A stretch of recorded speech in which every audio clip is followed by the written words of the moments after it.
Vous écoutez la version courte de l'épisode. Si vous voulez en savoir plus sur mon invité, une version longue est également disponible. Et si cet épisode vous plaît, je vous invite à laisser 5 étoiles et un commentaire dans l'appli Apple Podcast. Bonne écoute. Bonjour Gloria Cabé. Bonjour. Est-ce que vous pouvez vous présenter ? Alors, je m'appelle Gloria Cabé, j'ai 32 ans et je suis chef afro-vegan depuis un peu plus de 5 ans maintenant. Alors, petit retour en arrière. Quelle était la place de la cuisine dans votre famille quand vous étiez enfant ? Elle avait, je vais dire, une place centrale et essentielle. Je suis issue d'une grande famille de 5 enfants. Donc, il fallait pouvoir nourrir tout le monde. Et pour ça, il fallait pouvoir rester et créatif et productif parce qu'il y avait plusieurs bouches à nourrir. Donc, j'ai appris à cuisiner assez tôt. D'accord. Et je pense que c'est aussi quelque chose que ma maman voulait me transmettre culturellement. Donc, elle m'a amenée en cuisine avec elle assez tôt. J'ai pu apprendre auprès de ma mère, tout simplement, les bases de la cuisine. Et puis, les bases de la cuisine, d'une cuisine africaine en tout cas. Et c'est ça, en fait, qui a tout simplement éveillé ma passion. Toujours dans votre enfance, est-ce qu'il y avait un plat du dimanche particulier ? Ah oui, il y avait un plat du dimanche particulier tous les dimanches.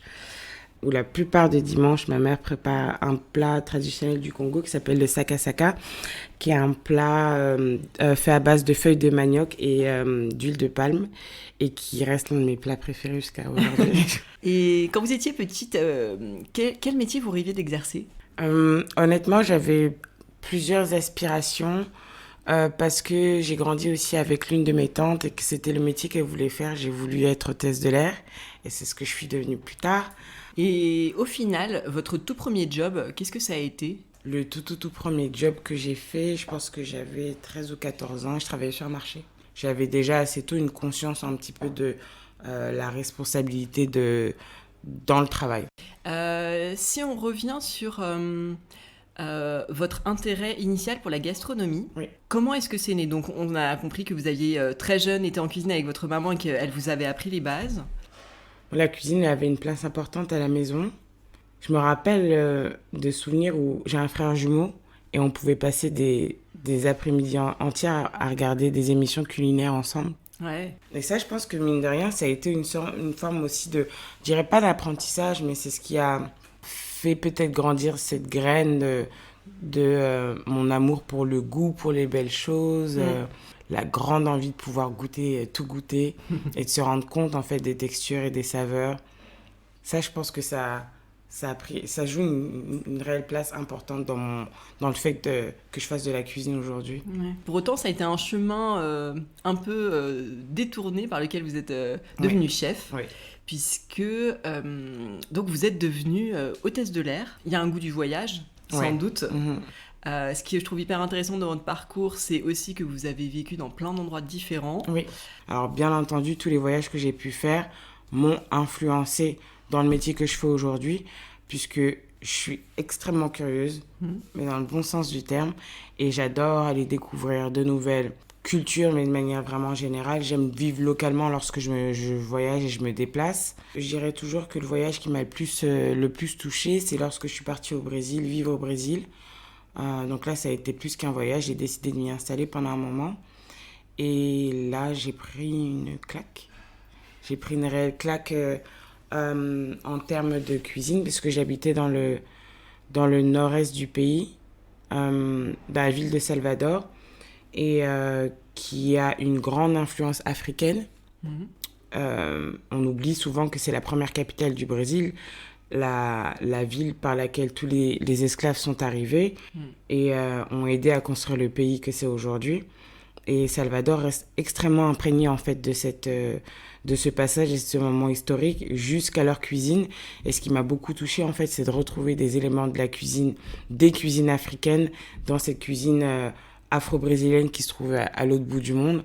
Enfin, ça a été le voyage bouleversant qui m'a permis de prendre la décision d'arrêter mon métier d'hôtesse de l'air et de me mettre à la cuisine. Et ensuite, je pense que c'est certainement le mélange du retour de ce voyage au Brésil où j'ai décidé de faire de la cuisine et aussi de m'intéresser au véganisme à ce moment-là parce que j'ai décidé de commencer à stopper la viande lorsque j'étais là-bas. Et je me suis dit que puisque j'allais me lancer dans la cuisine, j'allais me lancer dans une cuisine qui me parlait et me ressemblait Et l'afro-vegan était certainement la plus pertinente. Quand on voit vos créations, voilà, c'est plein de créativité, c'est plein de couleurs, c'est plein d'épices. Est-ce que vous pouvez nous en dire un peu plus sur la manière dont vous travaillez ? C'est là où la cuisine végane devient vraiment intéressante, puisqu'il y a je trouve que ça pousse à la créativité et à la recherche. Pour moi, ce qui était vraiment littéralement intéressant, c'était de garder une nourriture riche, bien entendu saine, mais de garder une nourriture riche, gourmande, savoureuse. Et donc, c'est là où je trouve que la créativité prend une grande place dans le véganisme, parce que c'est comment allier toutes ces choses. Il y a beaucoup de cultures qui consomment peu, voire pas de viande. Et donc, on a déjà ce genre de structure de création dans l'alimentation. On fait attention au goût, à la saveur et à l'aspect, et également aux apports, et encore plus largement aux bienfaits, en fait, pour le métabolisme. Je suis toujours contente de pouvoir créer des associations aussi qui sont parfois pas attendues, et tout ça en représentant une cuisine africaine. Mon idée était aussi de pouvoir rester fidèle. On connaît les cuisines africaines pour certainement leur abondance en saveur, également en quantité. Alors ça aussi, ça fait partie des éléments clés que je souhaitais respecter toujours. Et donc aujourd'hui, en tant que chef indépendante, en fait, à quoi ressemble votre quotidien ? Beaucoup d'organisations, que ce soit les demandes qu'il faut gérer, les projets qui sont en cours, et aussi constamment continuer à faire des contacts, agrandir le réseau. C'est pour ça que finalement les plateformes sociales, Instagram ou d'autres, sont indispensables de nos jours, puisque tout le monde les utilise, littéralement tout le monde. Je trouve ça génial, la vitesse à laquelle on peut communiquer, partager des informations et divulguer son travail, tout simplement. Moi, aujourd'hui, je travaille quasiment à 100% avec Instagram aussi. Il y a ce côté où on doit rester connecté, rester actif, rester créatif, pour pouvoir répondre à la demande, parce qu'une fois de plus, c'est vrai que on est ravis de pouvoir voir les choses se partager à la vitesse à laquelle elles se partagent, mais on peut être oublié à la même vitesse aussi. Donc il y a une présence qu'il faut garder. Donc c'est marrant, je trouve que le travail il se fait autant sur le terrain, mais ce qui se fait en arrière-plan est tout aussi important. Bien sûr. Alors Gloria, on va passer à la deuxième partie de l'interview, qui est consacrée à la place des femmes dans le milieu de la gastronomie. Est-ce que, selon vous, le fait d'être une femme a eu un impact sur votre parcours professionnel ? Je pense que oui, parce que je pense qu'il y a eu des situations où être une femme était tout à mon avantage. Je pense qu'il y a toujours eu un petit peu cette discussion autour des femmes dans ce domaine et de leur place. On est toujours étonné de voir plus d'hommes chefs que de femmes.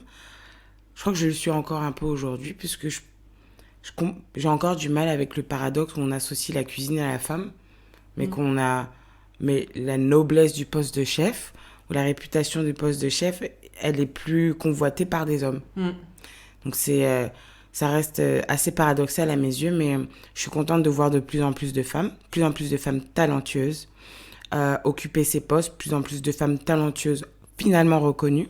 Donc il y a eu des situations où ça jouait à mon avantage, puisqu'on voulait mettre en avant des femmes. Il y a eu des situations où je pense que ça a peut-être joué en ma défaveur, parce que justement, on ne fait pas confiance aux femmes, à la force qu'elles peuvent avoir, la maîtrise, le fait que les femmes savent faire plusieurs choses à la fois. Je me rappelle de situations où parfois, on ne m'a pas choisie parce que j'étais une fille, je sais que c'était ça. On ne m'a pas mis en valeur de la même manière parce que j'étais une femme. Il y a même dans la question des salaires, on ne m'a pas respectée de la même manière. Ça, c'est un vrai sujet. Parce que j'étais une femme aussi. Je pense que c'est quelque chose qui est en cours d'évolution. Il faut continuer à en parler. Absolument, oui. Il faut continuer à le dénoncer lorsque c'est injuste. Il faut continuer à s'imposer dans les cuisines. Ça reste un environnement très sexiste. Alors, j'ai vu des situations où j'ai pas du tout aimé être une femme dans des cuisines remplies d'hommes, mais je suis contente d'être restée. Je suis contente d'être restée, d'avoir montré ma place, d'avoir montré qu'en fait... vous étiez à votre place. J'étais à ma place, et surtout, il y a des manières de faire qui peuvent plus évoluer avec nous. Elles doivent rester dans le passé. Et justement, plus il y aura de femmes, plus on apportera du mouvement et du changement. Et si vous voulez pas de nous, on va créer des cuisines 100% féminines. Et là, il faudra s'accrocher. Aujourd'hui, dans votre environnement professionnel, est-ce qu'il y a beaucoup de femmes ? Il y a quand même beaucoup de femmes. Je travaille avec beaucoup de femmes et je crois que c'est ça aussi qui donne... je crois que ça apporte une force supplémentaire, honnêtement. Il y a ce côté aussi entraide qui peut arriver entre femmes, ou ce côté on se pousse les unes les autres et on se met en avant avec beaucoup plus de simplicité parfois. Les moments où il faut soutenir, je trouve que l'entraide entre filles...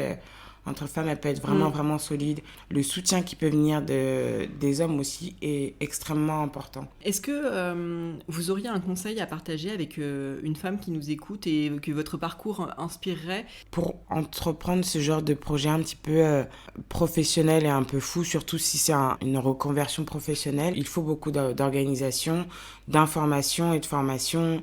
Mais en dehors de ça, je conseillerais de foncer. Ouais. De foncer et il faut vivre pour ses rêves. C'est bien d'avoir peur, c'est généralement un bon signe qu'il faut y aller. J'encouragerais n'importe quelle personne à se lancer dans des projets personnels de ce genre-là et de ne pas avoir peur de l'entrepreneuriat, de ne pas avoir peur de se lancer seul, de ne pas avoir peur de se lancer dans des idées nouvelles aussi. Parce que tout est amené à évoluer, on est amené à grandir aussi. Et je pense toujours qu'il y a de la place pour tout le monde.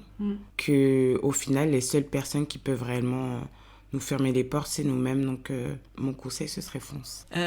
Pour finir sur ce sujet, sur la place des femmes, est-ce qu'il y a des femmes qui ont particulièrement compté dans votre parcours ? Disons que j'ai été ravie de voir que j'ai toujours suivi quelques femmes chefs dans le monde entier. Et j'ai été ravie de voir que quoi qu'il arrive, on continuait d'évoluer, qu'il y avait de plus en plus de femmes chefs. Donc j'ai été touchée par certains parcours, certaines femmes chefs véganes et afro-véganes aussi.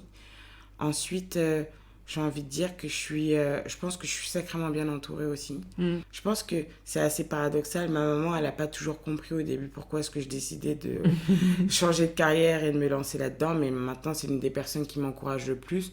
Et elle ne le sait pas, mais moi, je me suis énormément inspirée d'elle. Ouais. Que ce soit culinairement parlant ou tout simplement parce que c'est un exemple de femme forte qui sait mener ses projets à bien, aller jusqu'au bout des choses et qui n'a pas peur en fait, d'aller parfois même contre le monde. Et ensuite, je pense à certaines de mes amies aussi qui m'inspirent en fait, tout simplement. Mais ça peut être des femmes du quotidien, tout à fait. Voilà. Ouais.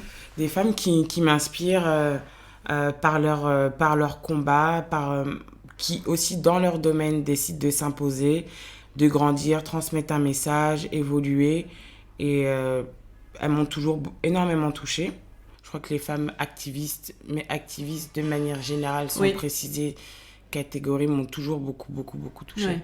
Et je m'en suis toujours inspirée. Je crois que je continuerai comme ça.